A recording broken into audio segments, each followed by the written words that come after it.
Let's get an expert's perspective now on the summit and the declaration signed by North Korean leader Kim Jong-un and U.S. President Donald Trump. I'm pleased to say we have Dr. David Kang, who is director of the Korean Studies Institute at the University of Southern California, joining us from the west coast of the United States via Skype.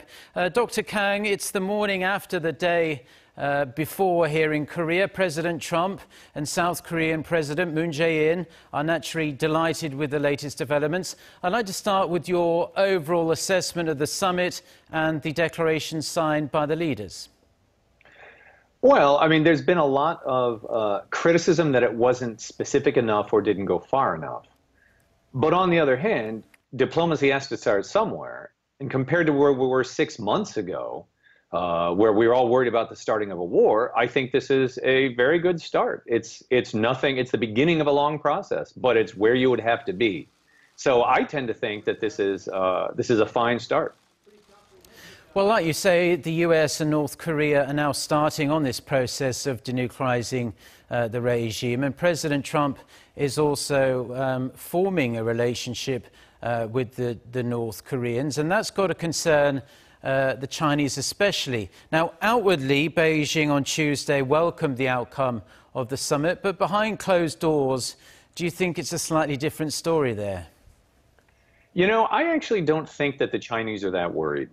When the Chinese supported sanctions last September, actually, ever since 2006, when the Chinese support sanctions, they always say that sanctions are only half of the story and that sanctions are a path back to diplomacy.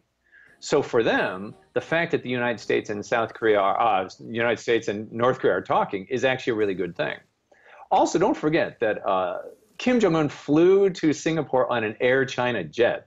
I don't think that China is that worried about losing influence on the peninsula anytime soon. Well, clearly the U.S. Speaking to North Korea is better than the alternative. I was reading your post-summit Twitter feed during my research for our chat, and you said there was a lot of whinging going on. I presume you were talking about some of the media/Twitter reaction, which I saw myself. Now, lots of Trump's critics jumped on this declaration, saying that it lacks concrete commitments. Trump gave away too much, didn't sufficiently address human rights, etc. The crushing sanctions, however, they remain in place.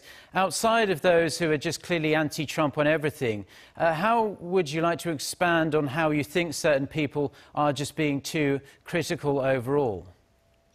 Well, what's happened is, again, is 6 months ago, when we were worried about a bloody nose strike or maybe even a war. If I had said to you that in 6 months we would have a voluntary moratorium on missile tests, on nuclear tests, a dismantling of a nuclear test site, possible dismantling of a ICBM missile test site, and vague promises to do more from the North Koreans, I think most people would have called me naive. But that's where we are. So North Korea's done a bunch of things. Of course, they can go back and start them up again. We're at the beginning stages. But the U.S. so far has only done talk. The U.S. hasn't done really anything. It's not even clear if these war game military exercises will really not happen. And even if they don't happen, we can always start them up again. So I think this is where a negotiation should be. Both sides are making small concessions or certain kinds of concession, and we're working towards a process to see something more. I think it's unrealistic to expect it to have been anything more than that at this initial stage, especially given where we were 6 months ago.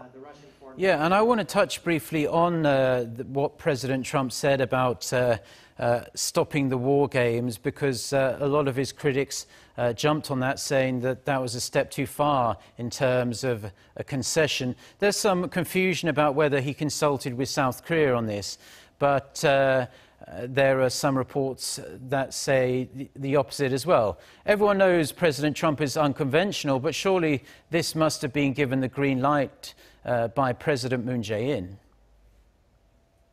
I don't know. It's not clear that President Trump really did, although the South Korean government clearly has been anticipating that this would be one of the things on the table. In fact, again, some of the pessimists before the summit were talking that Trump might do even more and might even, pull all the U.S. troops out. So, it's not a surprise if the U.S. and the thing to remember again is that the U.S. and South Korea have halted these tests before. I mean, not these tests, these war games before. It used to be team spirit, and in the early 90s, in the spirit of cooperation, they slowed them down and stopped them. So these are exercises that can be, more rapid or more frequent or less frequent. We've done it before, and we can do it again.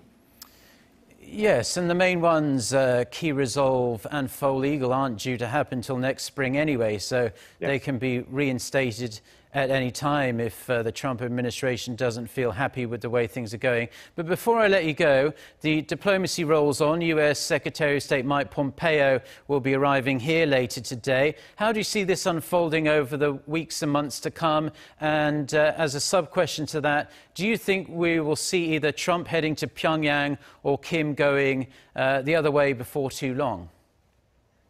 I think the next steps are for some much more careful diplomacy about the specifics about what will happen with North Korea and what will happen on the U.S. side. I mean, that's what diplomacy is about. Trump talked about inviting Kim to Washington. But, the big takeaway for me is that I think that a lot of the international caricatures of North Korea, and they were caricatures of it, a reclusive, erratic country, those are really hard to sustain now that Kim has engaged in summit diplomacy with, Moon and Trump and Xi Jinping. So no matter what, I think this is transformative for how the world views North Korea. And I think that's a good thing. Okay, well, we do appreciate the positivity. And Dr. Kang, it's great insights from you, as always. We appreciate you making time in your busy schedule. And let's really hope that this is the start of a brighter future for the Korean Peninsula and also the world. Thank you.